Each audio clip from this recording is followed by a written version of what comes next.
कैसे कही गम की कहानी लखन रौरे लगही ते बाटी। कैसे कही गम की कहानी लखन रौरे लगही ते बाटी।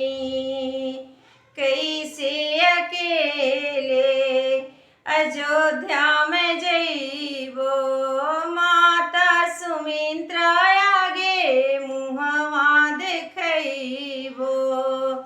कैसे अकेले अयोध्या में जइबो माता सुमित्रा आगे मुहवा देखइबो।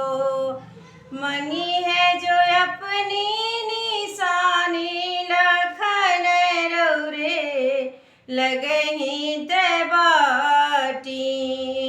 मनी है जो अपनी निशानी लखन रौरे लगही ते बाटी।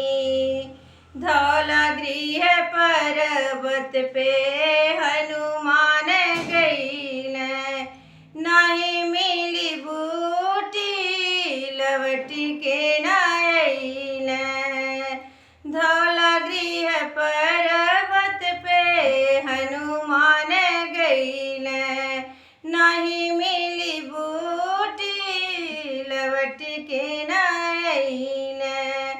रतियल बाटी जिंदगानी लखन रौरे लगही ते बाटी। रतियल बाटी जिंदगानी लखन रौरे लगही ते बाटी। आशा धरौले हुए उर्मिला लखन को वनवास पूरा हुए यही है लवटी के। रंगी रंगी चुनरी धानी धानी लखन रौरे लगही ते बाटी। रंगी रंगी चुनरी धानी धानी लखन रौरे लगही ते बाटी। तब तक हनुमान बूटी लेके आए घोर के सुमैन वैद झट से पिलाए। तब तक हनुमान बूटी लेके आए घोर के सुमैन वैद झट से पिलाए। उठ के बैठे लक्ष्मण ज्ञानी लखन रौरे लगही ते बाटी।